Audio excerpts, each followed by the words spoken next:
this is Lynn and Aaron with Traveling Flamingo, and today we are at our last stop on our northbound Alaska cruise at Whittier and Anchorage. So we're going to show you some video of what to expect and information about what you can see and do in Whittier and Anchorage. Stay tuned.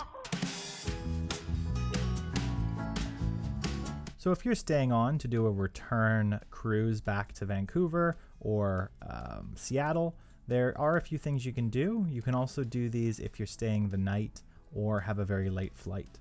And a lot of what you have to do here is there's a tram tour, there's some sort of scenic driving. You do have a little bit of diving that you can do. There's a nice little diving area. However, there's not many cruise options, excursion options when you look online with Princess. So for the most part, it's, driving back into Anchorage. The travel time from Whittier to Anchorage is an hour to an hour and a half. You go through the Anton Anderson Memorial Tunnel. This is a one-way tunnel. If you are driving yourself, there is a toll for private vehicles of $13. It's a scenic drive. I would recommend using the cruise company's transportation because there is not a lot of opportunity for renting cabs in Whittier or renting vehicles even. So once you are dropped off, you get dropped off here at this conference center. The conference center is also where they pick you up to take you back to the airport. Very large conference center, a lot of space. They had a little bit of water that they'd give you. They also have washrooms that are available here. And if you need to find a washroom, you can always come back. So the conference center is located right in the downtown, which made it very easy to walk over to the brew house for lunch. This was recommended to us by one of the locals. It's a pretty big restaurant. There's lots of seating there. So even with cruise ships in and out, we didn't have to wait too long for a seat. Yeah, it was a very nice rustic restaurant. They had a bit of an open sort of show kitchen there, which is really nice. And we'll get into the food, but the food was really good too. So the menu was really extensive. We found that there would be something for anybody there. We went with an app. We got the ale fondue with pretzel buns, which was $11.95. I had the Baja fish tacos, which was an Alaskan caught fish, and Aaron had the grilled brew house burger.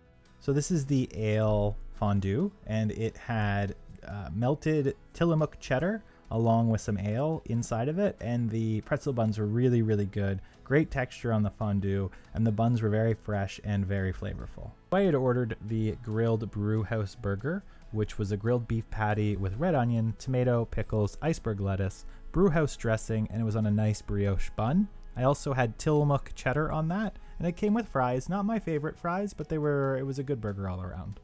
I really enjoyed the Baja fish tacos I had. I'm so happy I got those. It's crispy fried Alaska cod, jalapeno aioli, avocado salsa with flour and corn tortillas, and the Alaska grown potato chips. It was delicious. So after our meal, we went to the downtown center, and they've got a bit of a visitor's information booth there. They have a lot of maps and other information that you would need to sort of walk around the area yourself. It does tend to get pretty busy because there are, obviously a lot of ships in dock.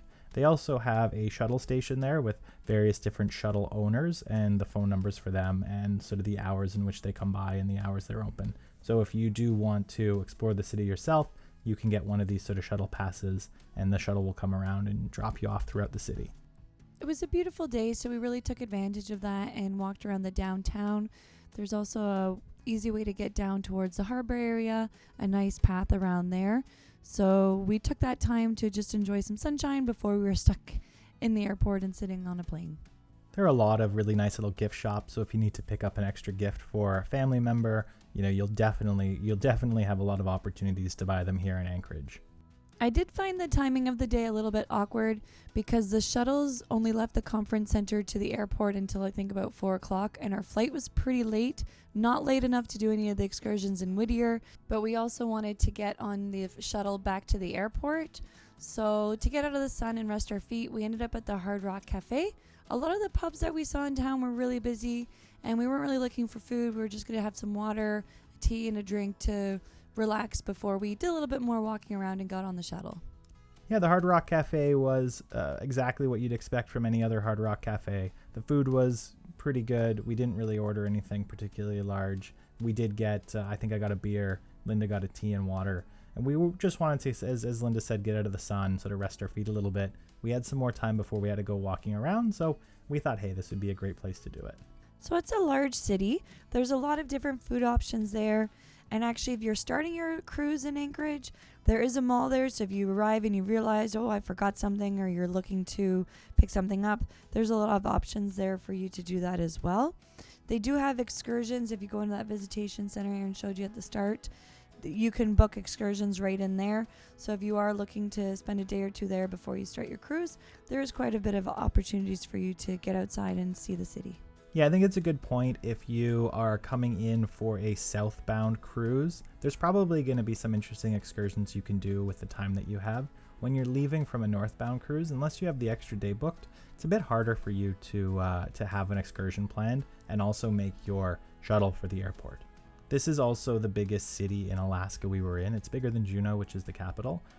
And so they, do have a lot of really, really interesting stuff that you can do.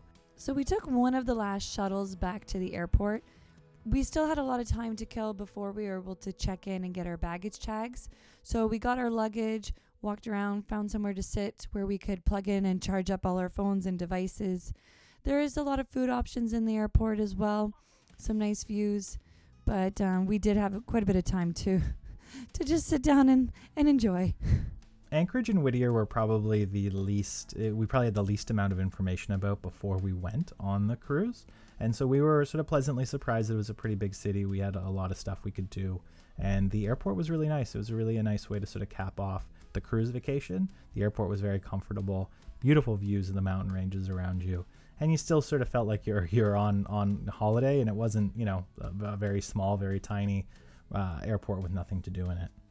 So thank you so much for taking the time to watch our video. We really hope that you enjoyed it, either reliving maybe your trip there yourself or getting some information for your upcoming trip. This is our last in our Alaska Port series that we are doing, but don't worry, this summer we are going to be doing a Caribbean cruise, and we look forward to bringing you some more information about that. So thanks again for watching. Please make sure you hit that like and subscribe button, and happy travels.